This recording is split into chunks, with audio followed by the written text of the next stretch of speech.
मैं एक भूत हूँ। भूत भविष्य वर्तमान वाला नहीं, मरने के बाद वाला। मरने के पहले जब मैं जिंदा था तो बाकायदा 65 किलो का शरीर रखता था। उस शरीर में करीब 150 ग्राम का दिल में जान के अलावा तमाम अरमान, सुख, चैन और तमन्नाएं भी बसती थी। एकदम हाउसफुल था। ऐसी खचाखच स्थिति में वह मेरे पड़ोस में रहने आ गई। उसे देखते ही पहला काम ये हुआ कि मेरे दिल से जान निकलकर उसमें ट्रांसफ़र हो गई। सुख चैन बगावत कर बैठी, अरमानों की सुनामी आ गई। ये मेरा पहला प्यार था। तब मैं हाई स्कूल में पढ़ता था और वह 8वीं में। हम दोनों की शिक्षा भी नाबालिग थी और हम भी। 6 महीने मैं बस उसे देखता ही रहा। तब मुझे समझ में आया कि वह कहीं और देखती है।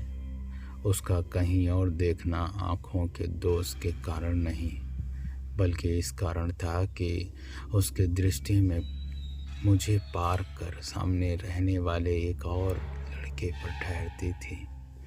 मेरी एक तरफा प्रेम कहानी में पहली बार विलन की एंट्री हुई। दिल ने पहली बार ईर्ष्या की भावना महसूस की।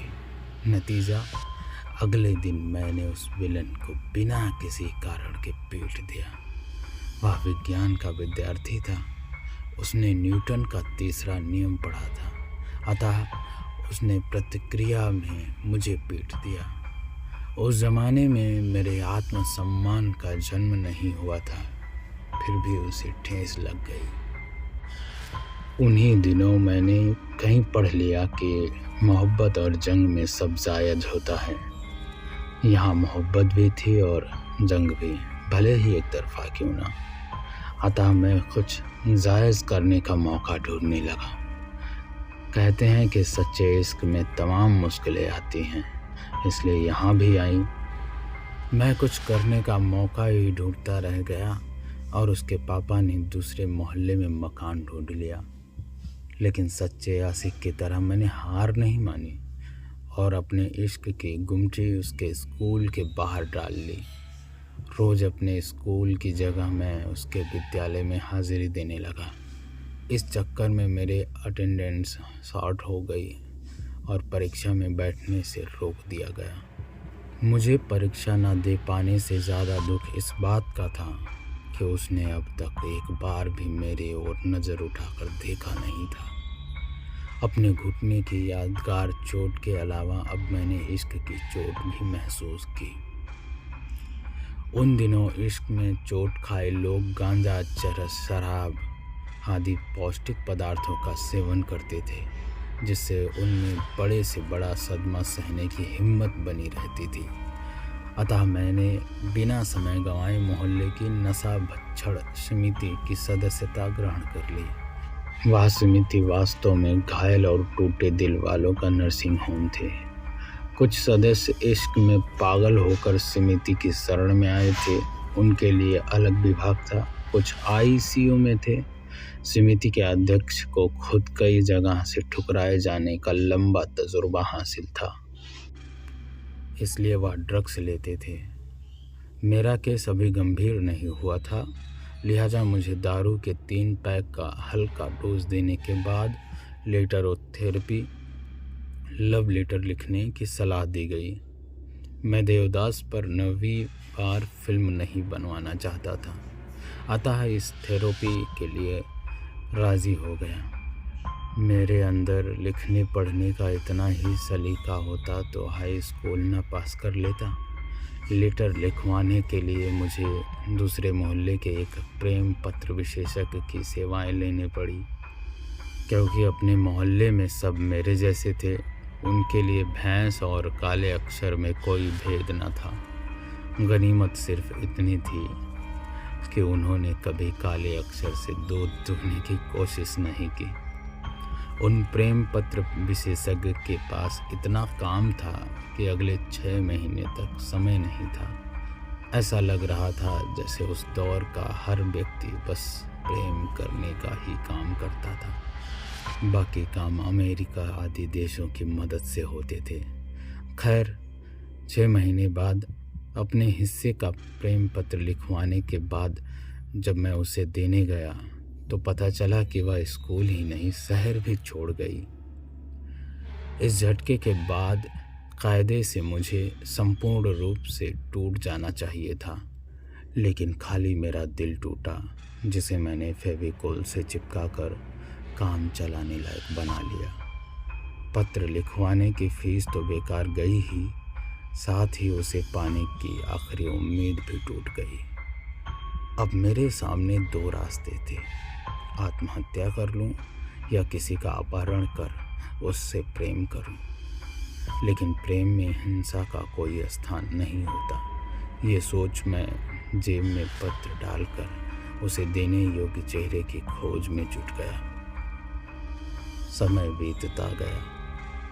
तब तक मैं हाई स्कूल में 5 बार फेल होकर मोहल्ले में नया रिकॉर्ड बना चुका था। इस बीच एक से नज़रें मिली भी, वह भी हाई स्कूल में 3 बार फेल हो चुकी थी, लेकिन उसे भी पत्र देने की नौबत नहीं आई क्योंकि वह और किसी सीनियर फेलियर की तलाश में थी। इसके बाद उसको प्रेम पत्र देने के लिए मैंने 3 प्रयास और किए। पहला प्रयास राशन की लाइन में किया। वह महिलाओं की लाइन में पीछे लगी थी। उसका साथ पाने को मैं अपनी लाइन में आगे से पीछे आ गया, लेकिन मेरे आगे से हटते ही उसने अपने भाई को मेरे स्थान पर लगा दिया और खुद घर चली गई। चिट्ठी जेब में ही पड़ी रह गई। दूसरी कोशिश तब की जब घर वालों को पूरा विश्वास हो गया कि मैं इस जन्म में हाई स्कूल पास नहीं कर सकता।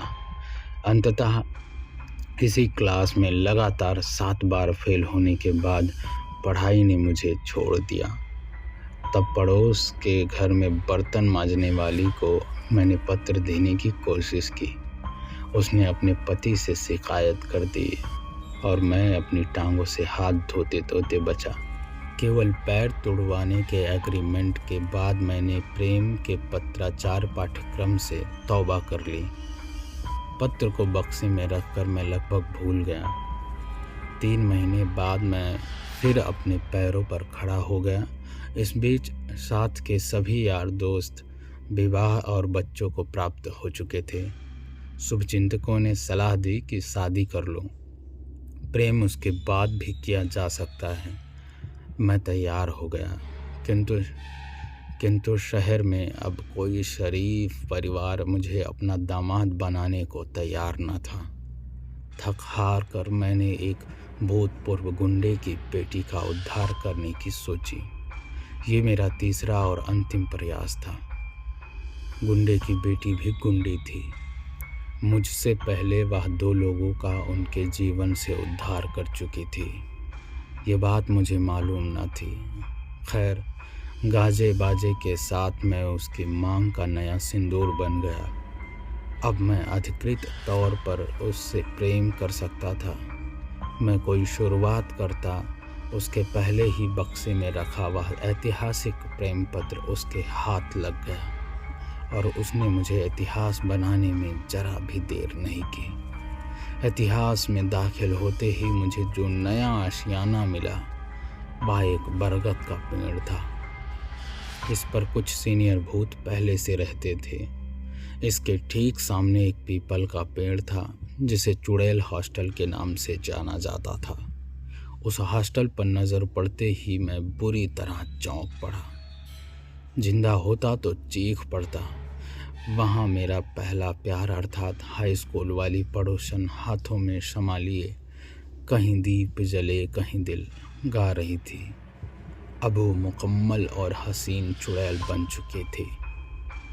उसे देख मेरा भूत खुशी से पागल होते होते बचा, लेकिन ये खुशी बहुत देर न ठहर सकी।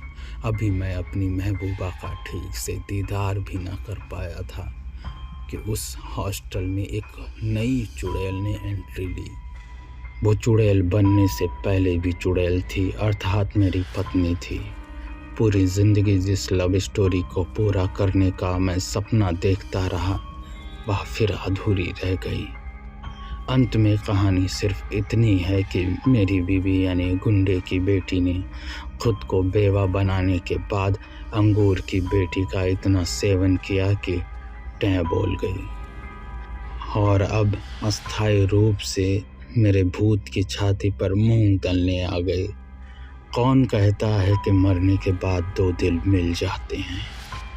ये स्टोरी मनीष पांडे जी ने लिखी है, जो मेरे दोस्त हैं, भाई हैं, और आप मुझे तो जानते ही हैं, मैं हूँ इंद्र प्रकाश मौर्य। तो दोस्तों, ये स्टोरी आपको कैसी लगी कमेंट्स करके ज़रूर बताइएगा और अपने दोस्तों को शेयर कर दीजिएगा। ऐसी और मज़ेदार स्टोरी सुनने के लिए चैनल को सब्सक्राइब ज़रूर कर लीजिएगा।